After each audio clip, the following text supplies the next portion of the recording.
Boa noite. Boa noite, gente. Vocês estão chegando aí devagarzinho. Leon, querido.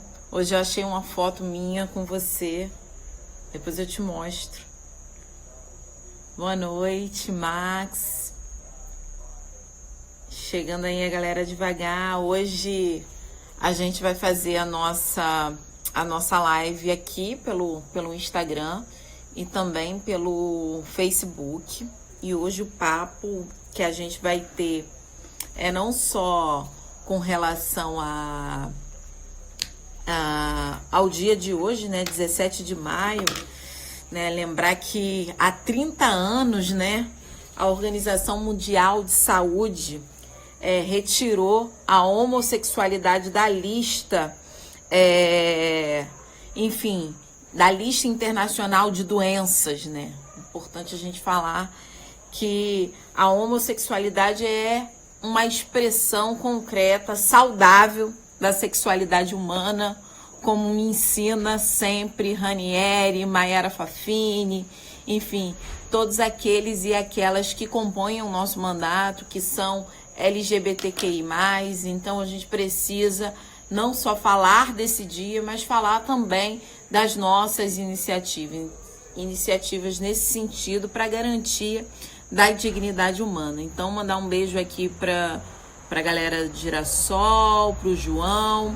Tô esperando aqui Mayara, maravilhosa, Fafine. Tô esperando aqui a Beni entrar, que é a nossa convidada de hoje, para bater esse papo, porque a gente fez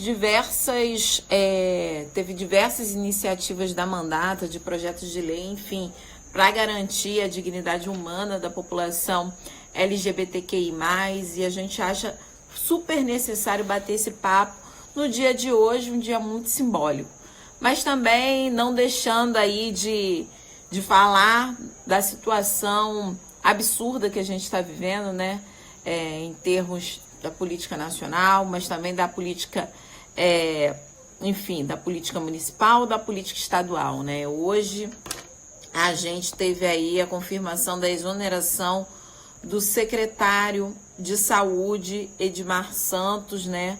Uma exoneração que vem no bojo também do que está colocado com relação à falta de transparência nas licitações feitas nesse momento de pandemia. Então, basicamente, as licitações com relação à saúde pública, com relação aos hospitais de campanha.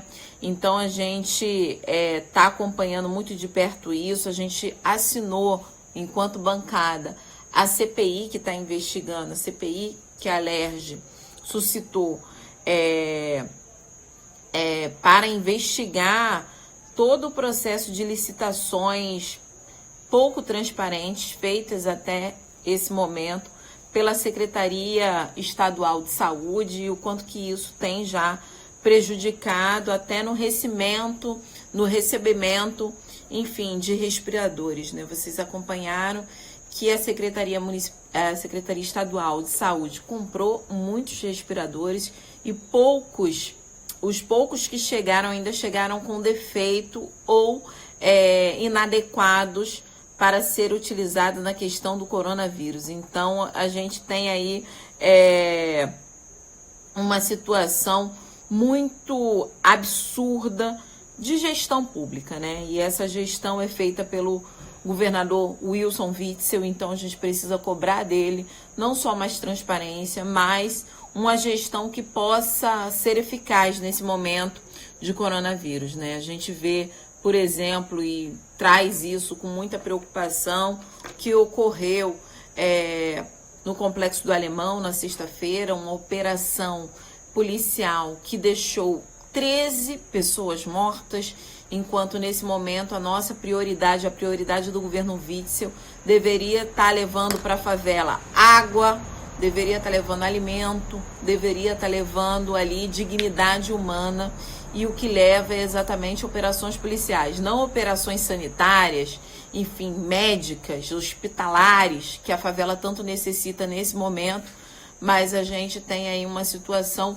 muito grave daquilo que é colocado como prioridade pelo governo Witzel, né? A prioridade não deveria ser, por exemplo, operações policiais, e sim operações de dignidade humana, né? Entregando para a favela aquilo que a favela tem de maior necessidade, que é o seu reconhecimento como cidadão e cidadã. Então, super importante que a gente abra também falando sobre essa situação. Nós, na Comissão de Direitos Humanos, a partir do Zap da Cidadania, estamos recebendo todas as denúncias de violações, recebendo mensagens, recebendo fotos, recebendo vídeos, e nós vamos fazer um apanhado de todas essas denúncias e encaminharemos para o Ministério Público, que tem a prerrogativa de fazer, enfim, o controle externo da polícia, né? Então precisa fazer ali concretamente uma investigação sobre o que de fato ocorreu no Complexo do Alemão, 13 mortes, que deixou ali rastro, né? Não só de corpos espalhados pelo chão, mas rastro de uma completa violência praticada pelo próprio Estado. Então teve casas invadidas, famílias que foram violentadas psicologicamente, inclusive. Então a gente precisa que o Ministério Público investigue o que de fato do Alemão, porque 13 pessoas mortas não pode ser encarado como natural. 13 pessoas mortas é uma chacina, não é uma operação policial. Então é importante que possamos falar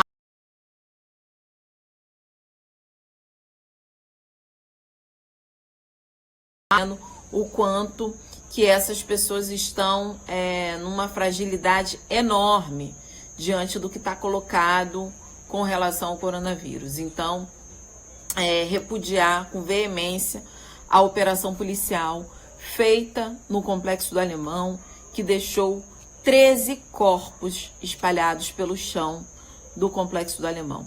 A Mayara Fafini colocou aqui o número do Zap da Cidadania, então é 021 Rio, né? 99670 1400, 99670 1400. Então, vocês podem espalhar esse número para que a gente possa ali fazer um dossiê com denúncias, com vídeos, com fotos do que de fato ocorreu no Complexo do Alemão em plena pandemia, onde a prioridade deveria ser entrar na favela com serviço hospitalar, médico, com água, né, com energia elétrica. Só para vocês ficarem sabendo, já no início da operação policial foi cortada a energia elétrica no Complexo do Alemão, que ficou 24 horas sem energia elétrica. Então, qual é a prioridade desse governo, né? A prioridade é salvar vidas ou a prioridade é tocar terror na favela? É colocar a favela e a periferia como inimigos número 1 da sociedade, ou entregar a esse lugar que sempre teve aí concretamente uma carência de serviços públicos, né, como saneamento básico, como saúde, enfim, acesso à educação de qualidade. E nesse momento de pandemia, onde todas as estratégias, todo o esforço do Estado deveria estar em mitigar, né, a contaminação do coronavírus, enfim, a gente vê uma operação absurda como essa no Complexo do Alemão, levando terror, levando a mortes, né, levando ali a uma situação completamente desumana para aqueles e para aquelas que hoje, não só no Complexo do Alemão, mas em outras favelas, têm dificuldade de retirar corpos dos seus familiares e entes queridos que morreram dentro de casa em decorrência do coronavírus, mas que também não tem água, mas que também não tem energia elétrica. Enfim, qual é a prioridade do governo Witzel para a favela, para garantir a dignidade humana na favela? Então, colocar essa situação para vocês, porque é absurdo o que aconteceu no Complexo do Alemão, e nós, na Comissão de Direitos Humanos, estamos já organizando todas as ações para que o Ministério Público possa fazer aquilo que de fato tem a obrigação de fazer, que é uma investigação sobre o que de fato ocorreu no Complexo do Alemão, de como essas operações que deixaram aí 13 pessoas mortas e corpos espalhados pela favela estão aí ferindo de morte a dignidade humana, ferindo de morte os direitos humanos. Então é muito importante a gente deixar aqui registrado o nosso repúdio e também as nossas ações com relação a essa operação absurda feita no Complexo do Alemão. Também quero deixar aqui a minha solidariedade a todas as famílias que perderam entes queridos nessa operação desumana, mas também que também teve a sua vida concretamente violada, com a sua casa invadida, enfim, toda aquela situação completamente absurda, inerente de operações policiais como essa. A favela quer viver, a favela merece respeito, e ao invés de mandar caveirões, ao invés de mandar, enfim, todo o seu braço armado para a favela, o Estado deveria estar mandando operações sanitárias, operações hospitalares, enfim, acolhendo aquilo que a favela hoje necessita em plena pandemia de coronavírus, que é a garantia de sobrevivência. Então, deixar aqui registrado o nosso repúdio a essa prioridade do governo Witzel de deixar corpos no chão e não de garantir a dignidade humana da favela e da periferia, exatamente nesse momento de pandemia do coronavírus. Bom, gente, eu queria dar uma olhada aqui para ver se a Beni entrou aqui.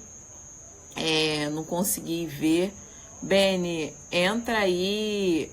Se a Beni já entrou, coloca aqui pra gente ter pra eu te achar. Enfim.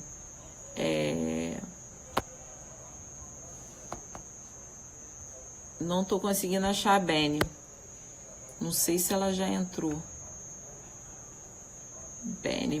Deixa eu ver se eu encontro a Beni aqui. Beni.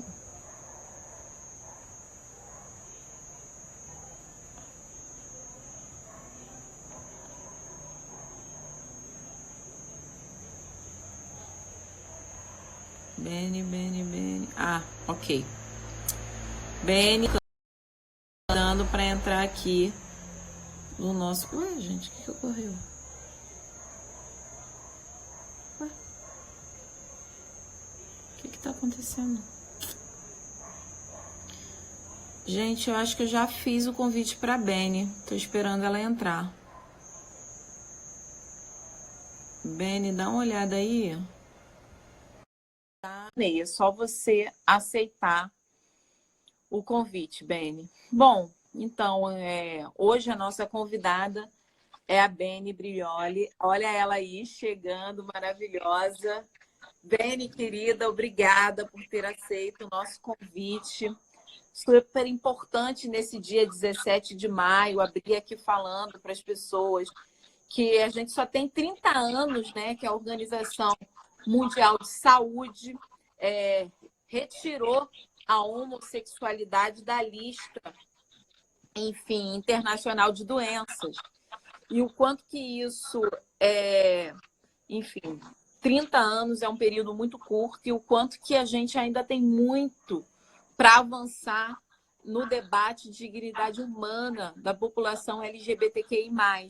Então, eu agradeço muito a sua presença, que a gente possa fazer aqui conversas que garanta não só o reconhecimento, enfim, da homossexualidade, enfim, de tudo aquilo que a gente considera a expressão saudável da sexualidade humana, né? Quanto que a gente precisa trazer esse debate como essencial para as discussões que a gente vem trazendo. Então, muito obrigada, Beni. Parabéns pelo seu dia. Que a gente consiga construir uma luta contra toda e qualquer opressão ao corpo dessas mulheres e homens trans, das lésbicas, enfim, todos aqueles e aquelas que sofrem por fazer com que a sua expressão sexual tenha aí um processo concreto de descrédito e de violência, né? Que a gente está falando de violência. Obrigada, Beni, por participar com a gente. Nada, que isso, eu que agradeço. Agradeço o convite, Renata, grande companheira aí de muitas lutas. Saudar todo mundo que está assistindo a gente nesse momento. Todas as pessoas LGBTs que estão em casa, vivendo esse caos, né, que é a pandemia, que a gente sabe, não só as pessoas LGBTs, mas toda a população em geral.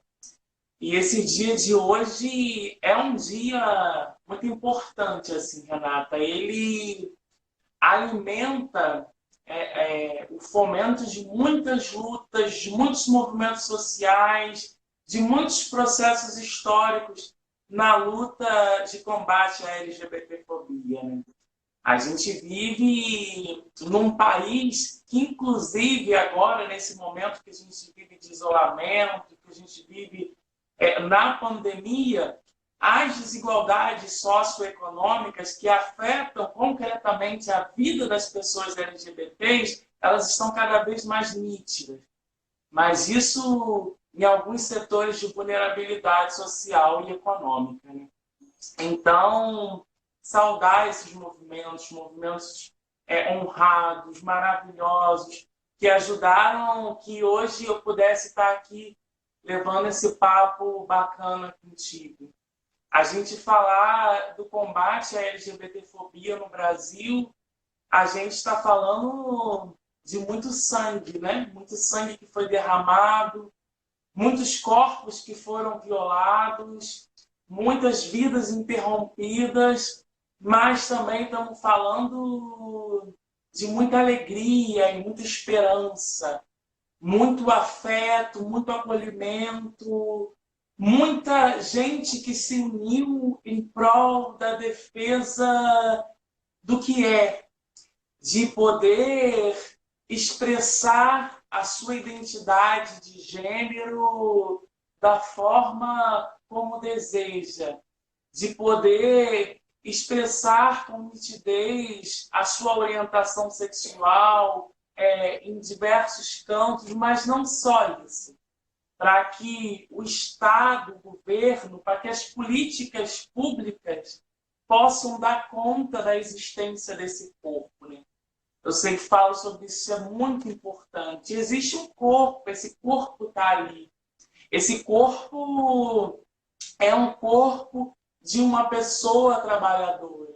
Quando a gente fala da população LGBT, a gente vai ver aí, por alguns dados específicos, a maioria da população LGBT grande parte da população LGBT traz consigo no seu dia a dia um isolamento social que já não é de hoje, antes da Covid-19.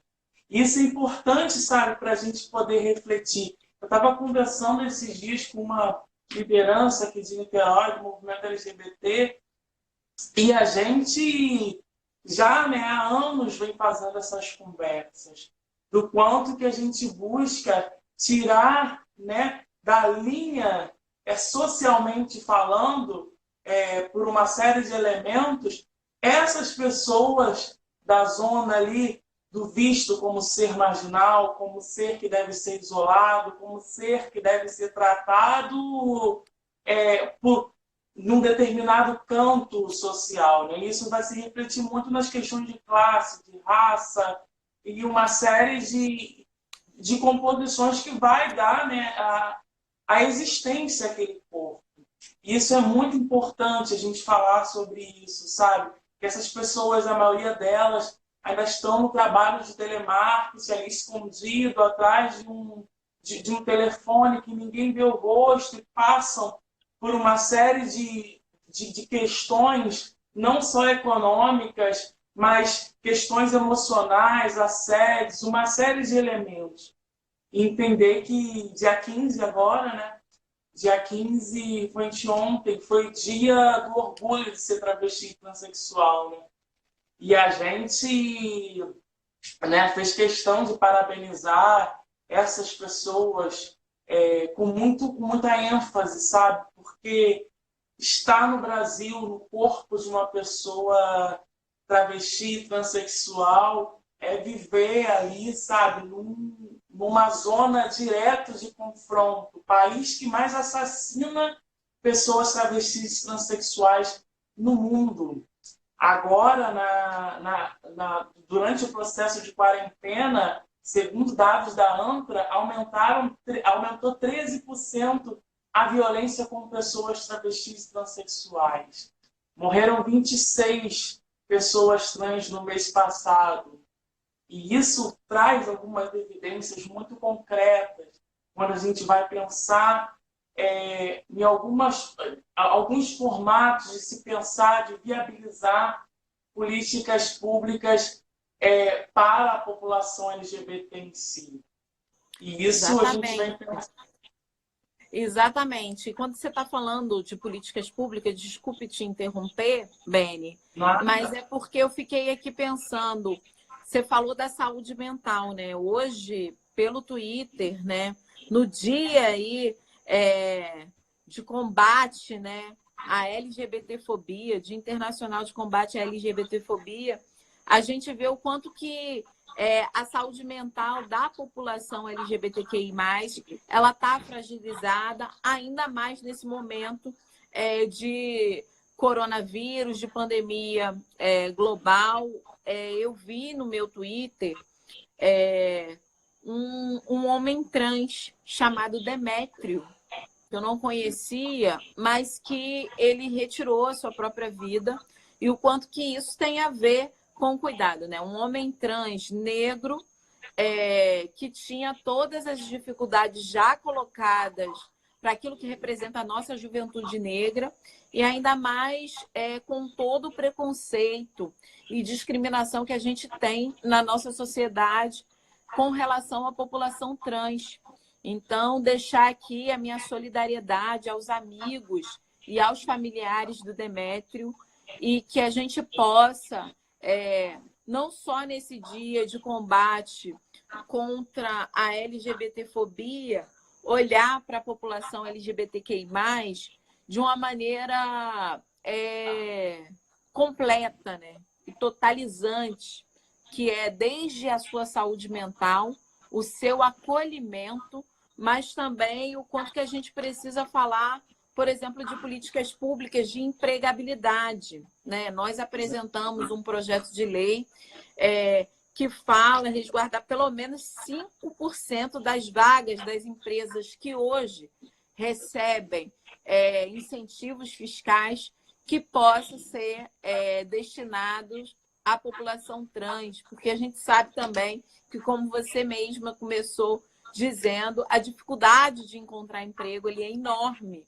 Então, a gente precisa fazer uma política pública de emprego e renda para a população trans. Então, a gente fez esse projeto de lei, está transitando na casa, e a gente espera votar. Claro que a gente está num cenário absurdo, né, de um aumento do conservadorismo e da violência política contra a população LGBTQI+. Então, isso está dentro da LERJ, está dentro das câmaras, tanto de vereadores como na Câmara Federal, e a gente precisa estar muito engajadas, né, Beni, nessa luta de construção de emprego e renda, né? Nesse sentido também, comecei falando da saúde mental, a gente também entrou com um projeto de lei para falar da prevenção de suicídio na população LGBTQI+. Né? Eu acho que essas são ações importantes de serem tomadas, mas que fazem sentido diante da maior vulnerabilidade dessa população. São ações emergenciais, né, Renata?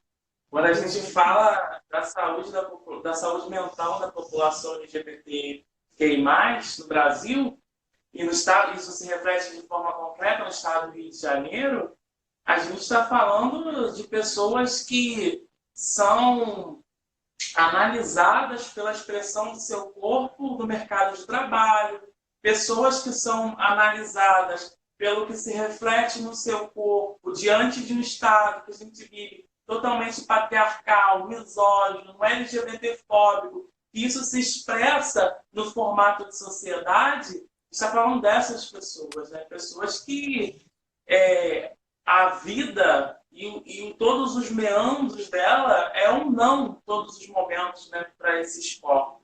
E tratar da saúde mental, eu acho que é um dos primeiros passos para estruturar esse indivíduo quanto ser, né? Quanto ser que se alimenta emocionalmente, fisicamente, socialmente e economicamente. Isso é importante demais. Assim, eu tenho acompanhado as ações de vocês. Você tem a Maiara aí, né, maravilhosa, uma grande militante que está aí acompanhando, está no seu mandato. Isso também é muito importante, Renata.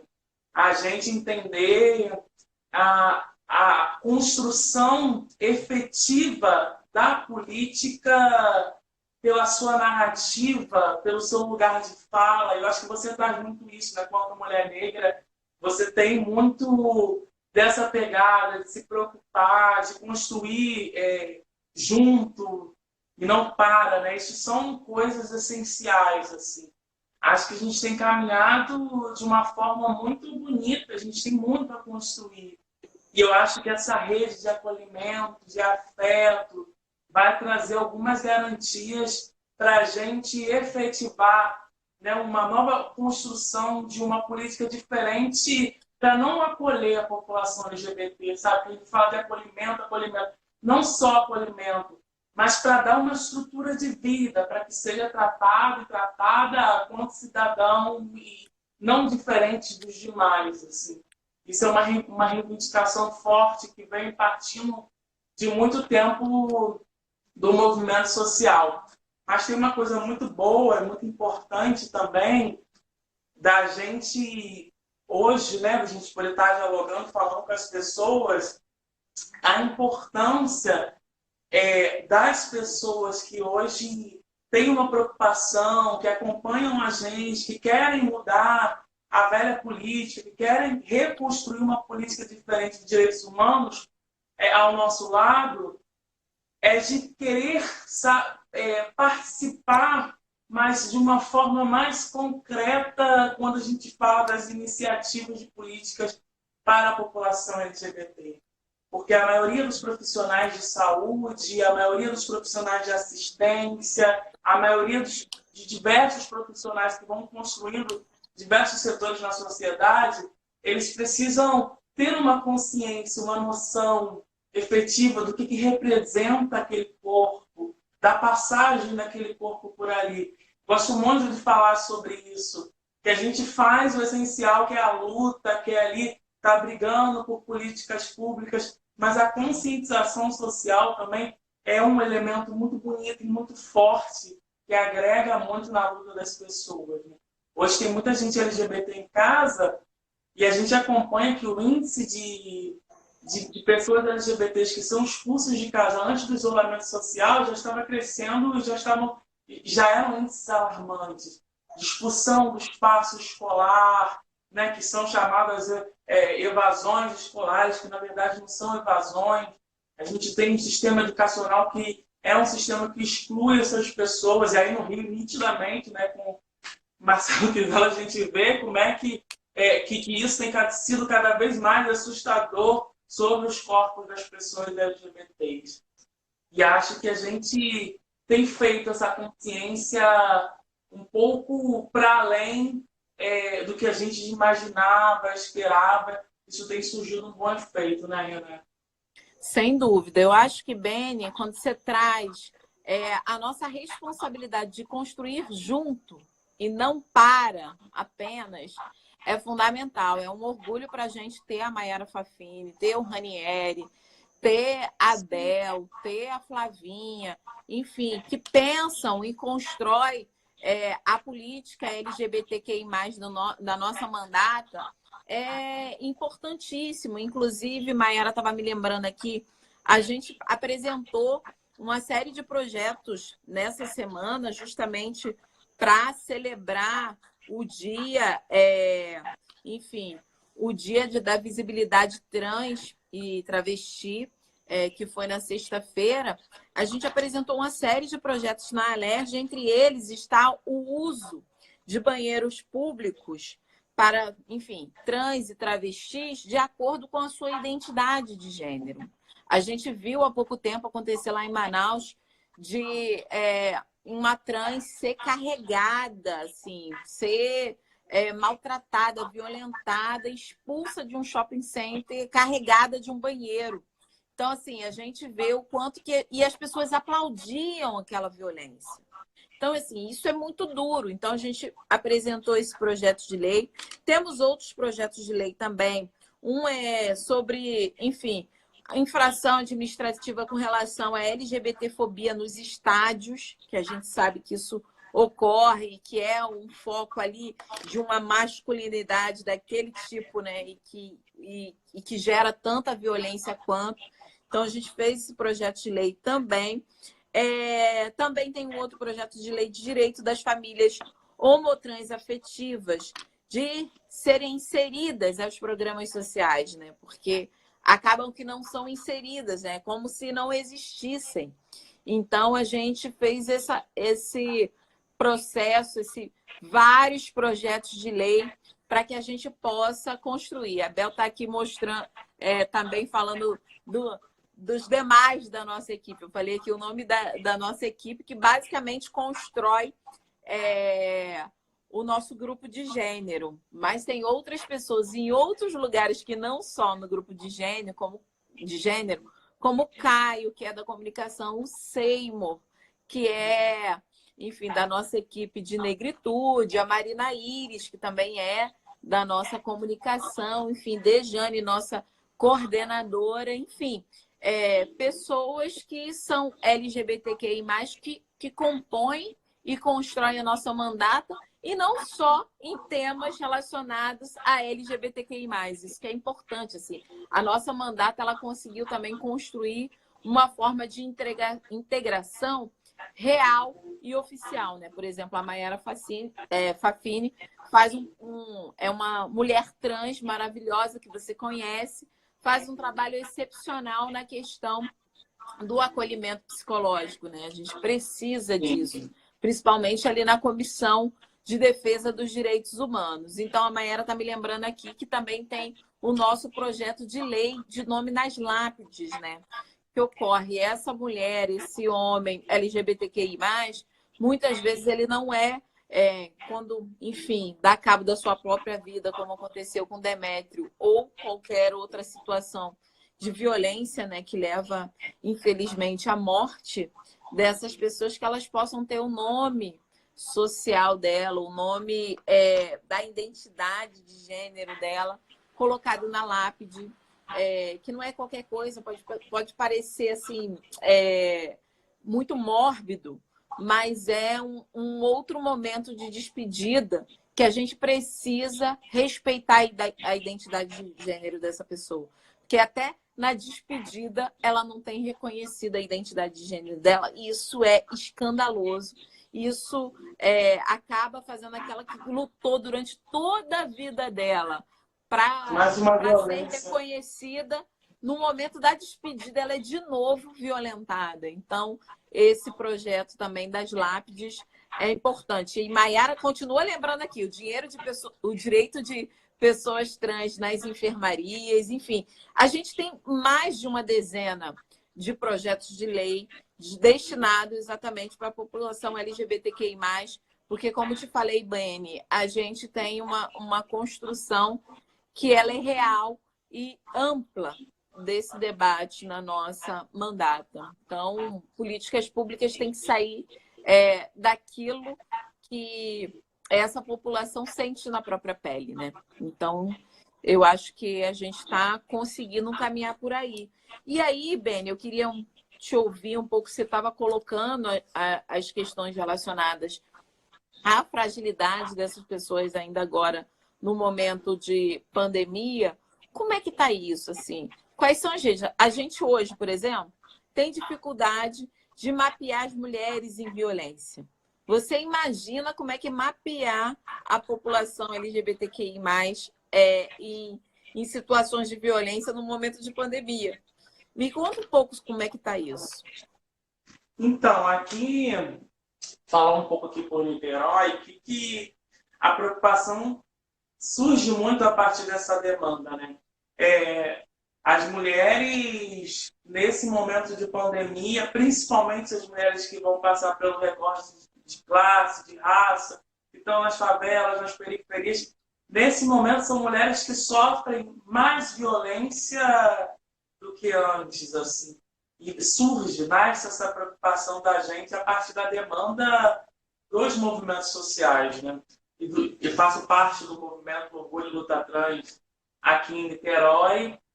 E, Renata, a gente, por incrível que pareça, assim, mexe muito com nossa alma, nosso espírito, quando a gente inicia um processo de ação para que essas mulheres, né, que na sua maioria são mulheres que trabalham em situação de prostituição, por todo esse histórico que a gente já vem conversando aqui no nosso bate-papo de exclusão social e econômica, algumas dessas mulheres não tinham documentos, assim.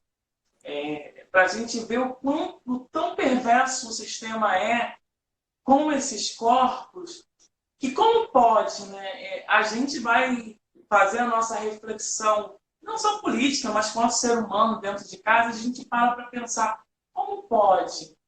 Como pode a minha companheira que está ali batalhando na rua, ela não tem certidão de nascimento, assim, ela não tem identidade, não tem CPF, sabe? Se acontecer alguma coisa com ela. Enfim, a gente começou a fazer uma série de pesquisas, não só com as mulheres trans que estão em condição de prostituição, mas com outras mulheres trans aqui da cidade, do município, e a situação de vulnerabilidade é muito grande. Duas questões. Um desses elementos que traz algumas questões fortes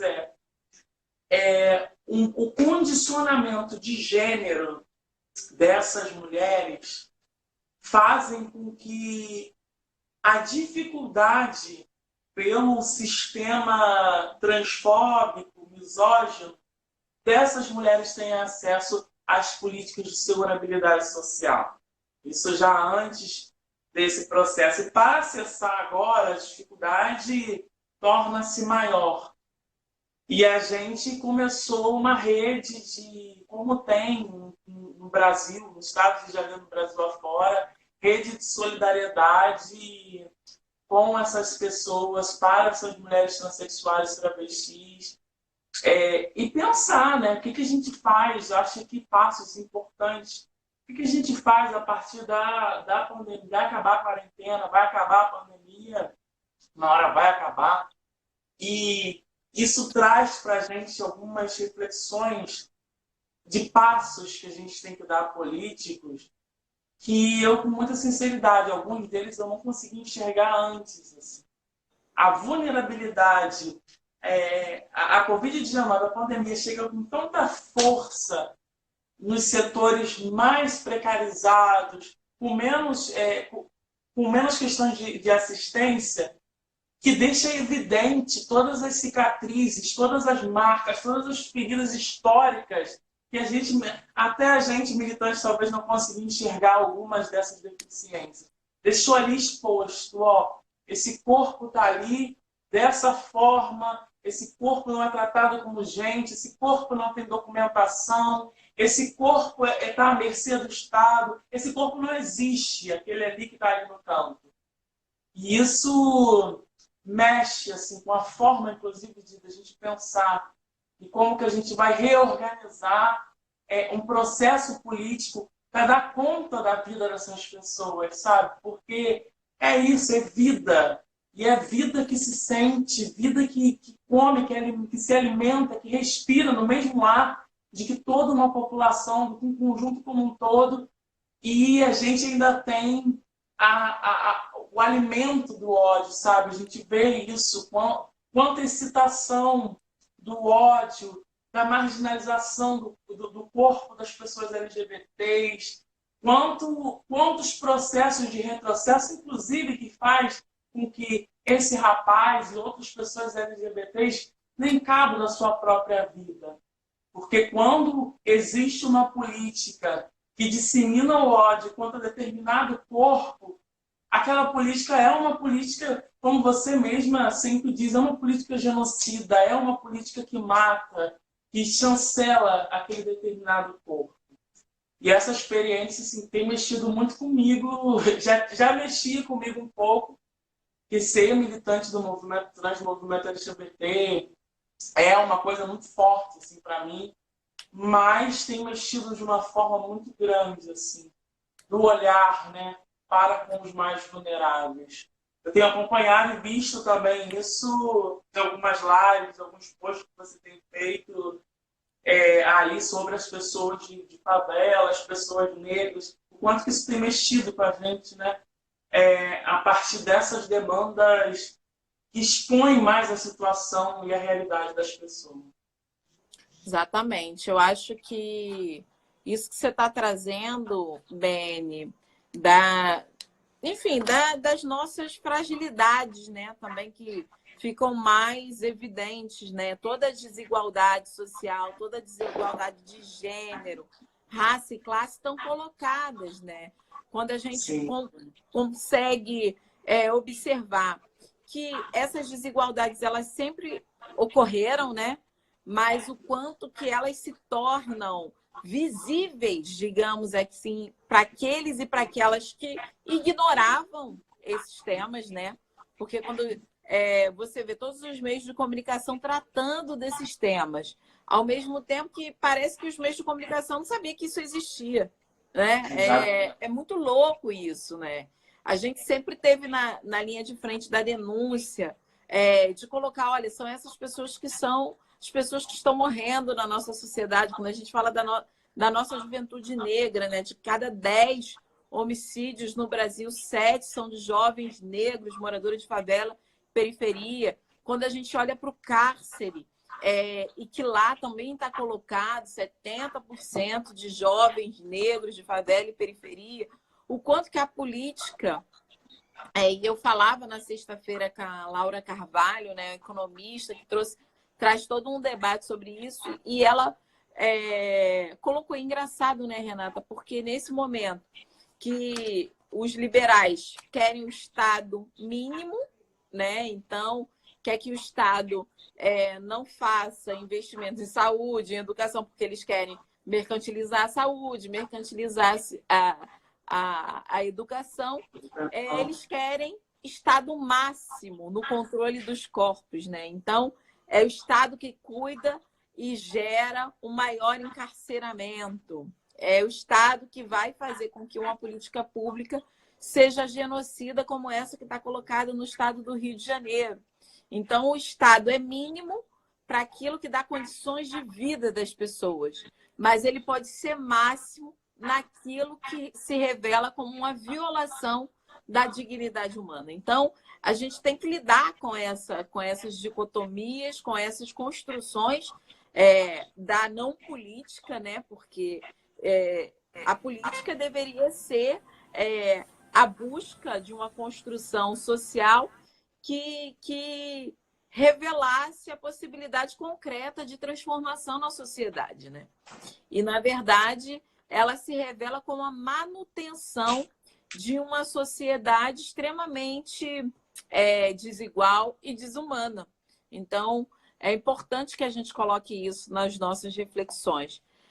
Beni, a gente só está com os últimos 10 minutos aqui que eu estou contando no meu celular, e eu queria que você fizesse também uma reflexão sobre esse momento que a gente está vivendo, né? A gente tem aí um debate da importância da construção de um sistema único de saúde que possa ser forte, que possa absorver aqueles e aquelas que mais precisam, né? Quando a gente olha de novo, os dados são reveladores nesse sentido, né? Mais de 70% da população brasileira depende exclusivamente do Sistema Único de Saúde. Quando você olha quem são esses 70%, mais de 80% desses 70% são pessoas negras, pobres, da favela e da periferia, né? E, obviamente, se você fizer um retrato mais parcimonioso, enfim, mais cuidadoso, você viria que nesse meio dessa população, a população LGBTQI+, está contemplada nesses dados que revelam aí essas fragilidades. Então, como é que você vê isso? Saídas possíveis? Eu sei que a gente está aqui, a gente tem muito mais perguntas do que respostas para todo esse momento, mas o que você está enxergando de possibilidades também com relação à política? Renata, eu vou fazer um ajuste aqui, porque eu não estou conseguindo te ouvir agora no final. Ah, é? Rapidinho. Coitada. Vou ver o que houve aqui. O pessoal que está assistindo a gente conseguiu me ouvir? Avisa aí, só para ver se o problema não é só comigo ou se é enfim, no celular da Beni. A Mayara aqui também trouxe a questão do projeto. Deixa eu te falar, eu acho que eu vou precisar sair e voltar, porque eu não estou te ouvindo. Deu algum erro aqui, pode ser? Pode ser, mas a gente só vai ter 10 minutos, senão a gente não consegue salvar esse. Conseguiu ouvir? Agora ouvi. Porque senão a gente só tem 10 minutos, vai acabar. Tá bom. Tá? Deu um ruizinho aqui, mas agora tá dando para então, pegar. A fala era mais no sentido, o que você está pensando em termos de política, né? A Bel está aqui me lembrando, amanhã o nosso papo é com a Malunguinho. De manhã eu tenho um papo sobre população indígena com a Manuela Dávila, logo de manhã, se eu não me engano, entre 9h30 e 10 horas. E à noite, 6h30, o nosso papo é com a maravilhosa Malunguinho também. A Érica maravilhosa. Adoro a Érica Malunguinho. Acho que é um exemplo também para a nossa luta, para o que a gente tem feito e reivindicado. Vou agradecer muito pelo papo que a gente fez, pela troca maravilhosa que a gente fez. E dizer que é isso, assim, eu me sinto muito honrada. Eu tenho conversado com algumas pessoas, assim, de estar nesse processo de luta revolucionária do lado de vocês, assim, mulheres que inspiram muita luta, sabe? Que estão à frente de muitos processos, que é importante para a reorganização e para a construção histórica da nova política que a gente tem reivindicado.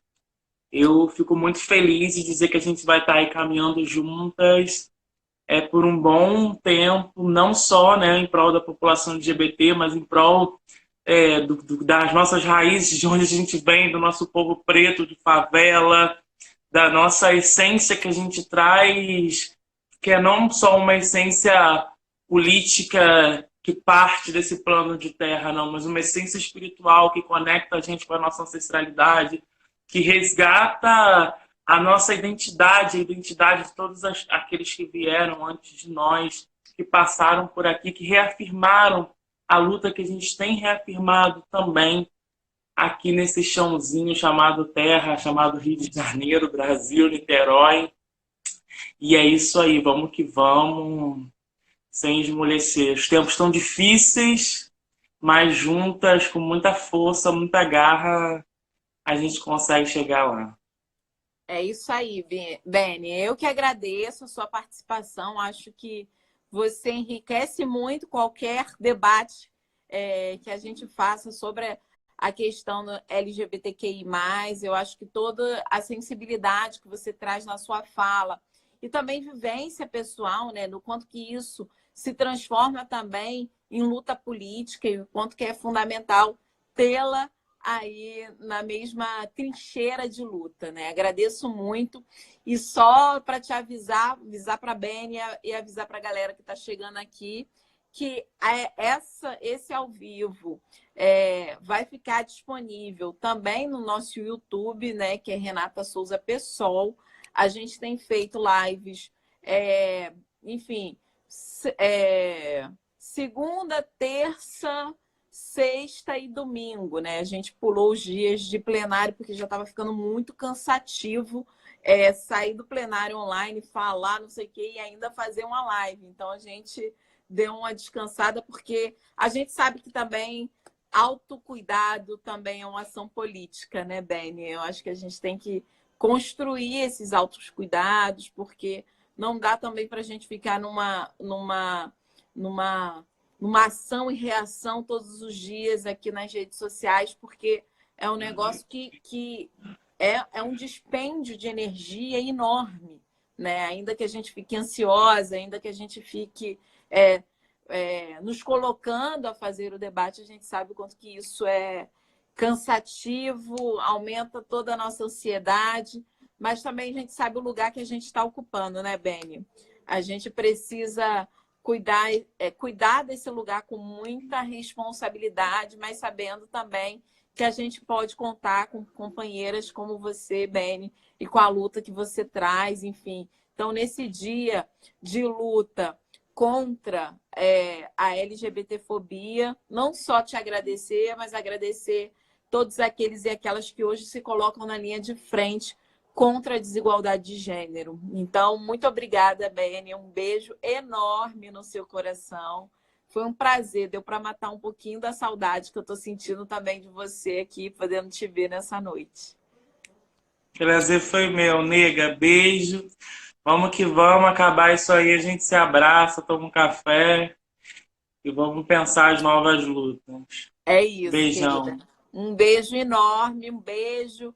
Maiara, Bel, Flavinha, que está tudo aqui.